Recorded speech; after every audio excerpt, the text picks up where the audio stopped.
السلام عليكم ورحمة الله وبركاته. ما شاء الله، هذا نعمة من فضل الله.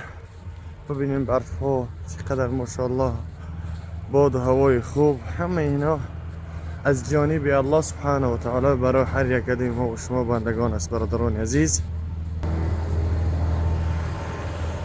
در این برفی، در این خنکی، هر یک کدوم ما و شما مهاجر هستیم، مسافر هستیم، دور از وطن هستیم، دور از پدر و مادر هستیم.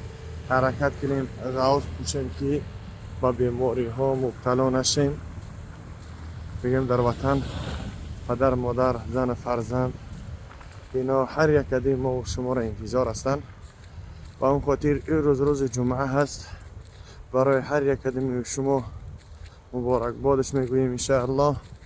و یعنی حج مسکین ها این روز جمعه هست. حج انسان هایی که دارنده نیستند، شرایط ندارند که بروند به سوی خانه خدا به زیارت نبی صلی الله علیه و سلم، ندارن شرایط، روز جمعه را باید پیشه بگیرن. روز جمعه انشاءالله برای حج مساکین است. و الله سبحانه و تعالی میفرماید که یا ایها الذین آمنوا اذا نودی للصلاة من یوم الجمعة فاسعوا الى ذکر الله. آن کسانی که ایمان آوردین، وقتی که شما را ندا میکنن، صدا میکنن، فریاد میکنن به سوی نماز جمعه، فاسعوا الى ذکر الله و ذروا البیع، پس شما به سوی یاد الله دوان یعنی برین. و ذروا البیع، پس شما تجارت خود را بگذارین، یعنی مانین تجارتون او به سوی نجات یافتن از آتش جهنم، تلاش کردن به سوی جنت برین. و اون خاطر روز جمعه برای ما و شما هم حج مساکین است و هم درس است. حرکت کنیم بر وقتر به سوی نماز جمعه بریم تا اینکه از خطبه جمعه یکون چیز برای خود بهره بریم. سگ میگزمی. المهم که انشاءالله وقت رو فرصت رو از دست ندهیم، استفاده بریم.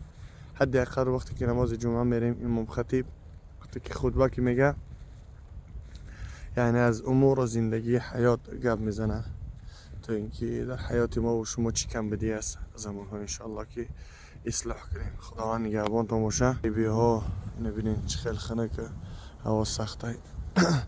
الله سبحانه تعالی نگهبان تا باشه. در خنکی در غریبی بعضی از ما و شما دورنیکی کار میکنه، بعضی همون تاکسی کار میکنه، بعضی همون اخرانیکی کار میکنه. هر یک کدوم الحمدلله، یعنی بعضی وقت 3 روز این طرفا.